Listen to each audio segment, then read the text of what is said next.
kuko abantu si bo mana, kuko abantu si bo dukwiriye kwiringira,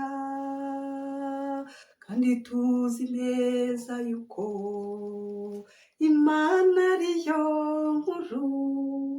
Wowe ntiwigeze ushidikanya, uzi uwo wemeye, njye nzi uwo nemeye. Waravutse uvukira mu muryango ukennye cyane, utangira kwibaza uko uzabigenza. Uyu munsi menya ko ubukene atari karande. Nuko umugore atera urutoki, bagira ngo agiye gutanga igitekerezo kizima. Ati ariko buriya gukundana si itegeko, atariho n'igihe umuntu uba utamwiyumvamo reka. Hari byinshi byo kumva no gukurikirana ku mayutubi, ariko ugasanga turashakisha intambara, abagore bisha abagabo babo, ubusambanyi n'ibindi bibi cyane. Bakunzi ba Shangazi Shirirungu, bakunzi ba Jose, mbanje kubasuhuza mwese yambi. Iyo mbatekereje nsanga muri abantu beza, mbona muri abantu bakundikitse cyane. Uyu munsi rero tuje kuganira ku ndwara izo ebyiri. Hari indwara zigiye kurangiza isi, zigiye gutuma abantu rwose bamera nabi. Indwara ya mbere ni indwara yo kutagaragaza amarangamutima, yo kubura ukuntu umuntu agaragaza amarangamutima, yo kubura ukuntu avugisha ukuri kw'ibyo abona. Indwara ya kabiri ni indwara yo kwihunza ibiganiro bitwubaka. Mu by'ukuri rero uyu munsi bakunzi banjye tugiye kureba uko umuntu agomba kwihoza ndetse no kwivura izo ndwara. Nshuti ya Shangazi Shirirungu, uyu munsi nje kuguhumuriza, kandi nje kukwigisha uko tugomba kwihoza. Hari ukuntu abantu tugomba kwihoza neza rwose tukagira ibyishimo. Waravutse uvukira mu muryango ukennye cyane, utangira kwibaza ngo uzabigenza ute. Uyu munsi menya ko ubukene atari karande. Uyu munsi ubukene ntabwo ari karande muvandimwe, kuko Imana yakuremye igufiteho umugambi, igufiteho gahunda. Ahubwo wowe kora cyane, uzuza karande uzireke, ukore cyane, wige. Nimba uri ku ntebe y'ishuri wiga ushishikaye, nimba urimo gucuruza ucuruza ushishikaye, ni umurimo wose urimo wose wukora ushishikaye. Ubukene ntabwo ari karande. Warize wiga amashuri, bati biriya se yiga bizamumarira iki? Ati biriya yiga bizamumarira iki? Ariko uyu munsi menya ko abo ngabo babivuga nta na entreprise bafite, yewe nta n'umurima bafite ngo baguhamo akazi ko guhinga. Mu by'ukuri menya yuko mu murima w'Imana abakozi barakenewe ari benshi cyane.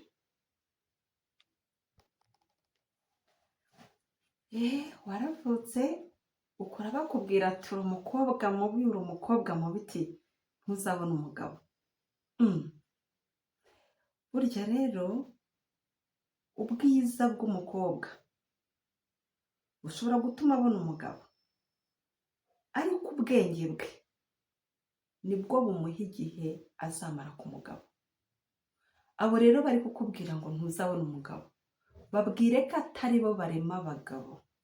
Imana irema abagabo, iri kukuremera umugabo mwiza ugukwiriye. Nawe musore, bakaguca intege bakakubwira ati uriya nta mugabo uzamuvamo. Babwire ko atari bo batanga ubwenge, ahubwo wiyumvemo ubugabo, ukure cyane, ubereke ko uri umugabo koko. mu by'ukuri wavugiye kenshi mu ruhame, bakavuga ngo ubwo se uvuze iki, ubwo se uvuze iki, bituma wiburira icyizere cyo kuvuga mu bantu. Uyu munsi ongera wishakemo icyizere, umenye yuko ushoboye, umenye yuko ushoboye. Tukiri abanyeshuri twari dufite umuprofeseri, ugatera na confidence nyinshi cyane, ukamusubiza ngo uko se uvuze iki, uko se uvuze iki. Yashidutse mu ishuri nta mwana ugitera urutoki. Mu by'ukuri rero uyu munsi naho bakubwira ngo ubwo se uvuze iki, oya, ejo uzongera uvuge, ejo uzongera uvuge. Inshuti yanjye, aho uri wowe uzi ababyeyi wumva yuko uzabona ababasimbura ku isi, ariko aho ugeze bakaguhahana bakagutererana, ikomeza umutima, ikomeza umutima, umenye yuko dufite umubyeyi ubaruta bose, umenye yuko umubyeyi wacu twese ari Imana. Simbona se n'abafite na ba se na ba nyina twese duhurira ku Mana, twese tujya kuyambaza. Humura rero, ufite Imana nk'umubyeyi. Wagize gutyo urapfakara, ubura uwo mwashakanye, yaba umugore yaba umugabo, wibaza uti uzamera uti. Reka da, nta mupfakazi ubaho, kuko Yezu ni inshuti y'abapfakazi, Yezu ni umugabo w'abapfakazi, ndetse na Bikira Mariya arahari aho hafi kugira ngo afashe babagabo babuze abagore babo. Mu by'ukuri rero uzasanga uyu munsi wa none uvuze iby'ukuri bamubwira ngo ubwo se uvuze iki, uvuze amateshwa bakamukomera amashyi. Mbakubite story, abantu baricaye baraterana ngo bagiye kuvuga ukuntu bagomba kubaho mu buzima bwa gikristu, mu buzima bwo kwemera, bagafatanya mu kazi, bagafatanya mu bintu byose rwose, ngo bafate ingamba zihamye kandi nyazo. Aho nyamuna uwayoboraga icyo kiganiro arakiyobora koko neza. Nuko umwe mu bayoborwaga atera urutoki ati, nibyo rwose nyakubahwa, ibi bintu byadufasha, bikadufasha kugirana urukundo, bikadufasha kugirana ubumwe, bikadufasha gusenga, bityo no mu kazi tugakora neza. Wari uyoboye bya biganiro ati, ubwo nawe ubonye ibyo uvuga. Mwimagine, mutekereze. Abari aho bose turumirwa, twifata ku munwa, umugani wa ya ndirimbo. Ubwo umugore atera urutoki tugira ngo agiye kuvuga ibintu by'i Rwanda. Ati, ubundi rero buriya gukundana si itegeko, ati gukundana rwose si itegeko, atariho n'igihe umuntu uba utamwiyumvamo. Ibyari ukumirwa murumva byarabaye iki? Umuyobozi yakoze iki? Yaravuze ati rata baguha amashyi, ati baguha amashyi rwose, ati ibyo uvuze ni ukuri. Ati ubundi gukundana se ni itegeko? Gukundana si itegeko, ubundi umuntu agomba gukundana n'uwo basezeranye, agomba kubaho basezeranye, ati ibindi byo mu kazi no hanze aho ngaho, ati usanga nta mumaro, ati usanga umuntu. Abari aho bakomeza kumirwa. None se mu by'ukuri icyari giteye agahinda nuko nabo ngabo baba bavuga ngo gukundana nabo bashakanye, usanga nabo badakundana. Kukwerega burya utabanje gukunda bagenzi bawe, utabanje gukunda abandi, bivuga ko nta rukundo ufite, ni hahandi n'uwo mwashakanye uzaba utakimukunda. Bakunzi banjye rero, burya gukundwa ni umugisha, ariko gukunda twibuke ko ari itegeko ry'Imana. Bakunzi banjye rero, nk'uko nabivuze, ibi byose ni ibintu bikubiye mu ndwara abantu dufite uyu munsi, indwara turwaye, yo gutinya kugaragaza amarangamutima. Ni ukuvuga ngo kubera ibyo bikomere by'aho tuvuka, by'abo turi bo, by'amashuri make twize, by'ubutunzi bukeya, by'isura itari nziza nk'iyi yanjye, ibyo byose biri kudutera indwara yo kutagaragaza amarangamutima. Kuvuga ugacirwa mu maso, gushaka kugaragaza impano yawe abantu bakaguca intege, ibyo bintu byose uyu munsi biri kudutera indwara yo kutagaragaza amarangamutima. Ntaho dufite ho kuyagaragariza, bigatuma ubona ko iyo ndwara ikomeye. Ariko uyu munsi ndi kukubwira ngo humura, ndi kukubwira ngo itinyuke, kuko n'ubundi ntabwo ushobora kuneza rubanda, ntabwo ushobora kuneza abantu bose, ahubwo kora icyo ugomba gukora, witinyuke, iyo ndwara tuyihashye. Hari impamvu rero ituma tugomba kugaragaza amarangamutima yacu, tukavuga icyo tugomba kuvuga ntacyo twitayeho.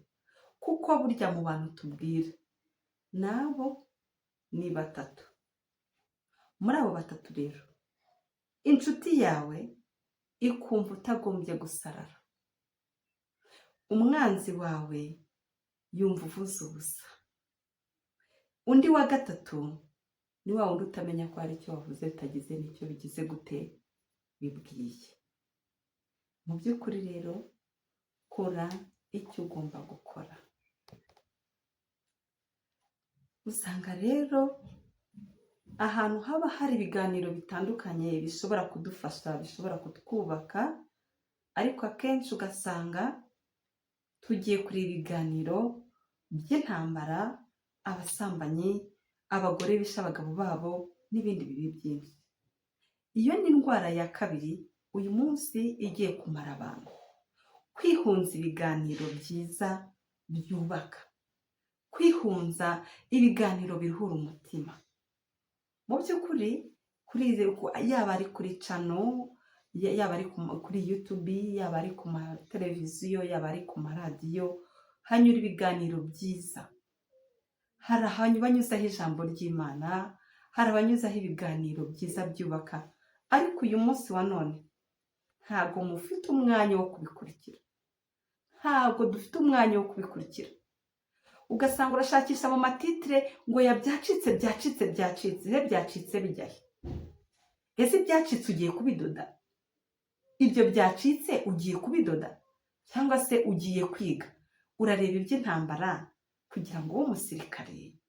Urareba iby'abasambanyi ufite randevu n'uwo muri busambane?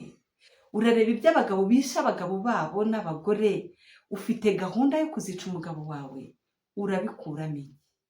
Ibyo bintu urabikuramo iki?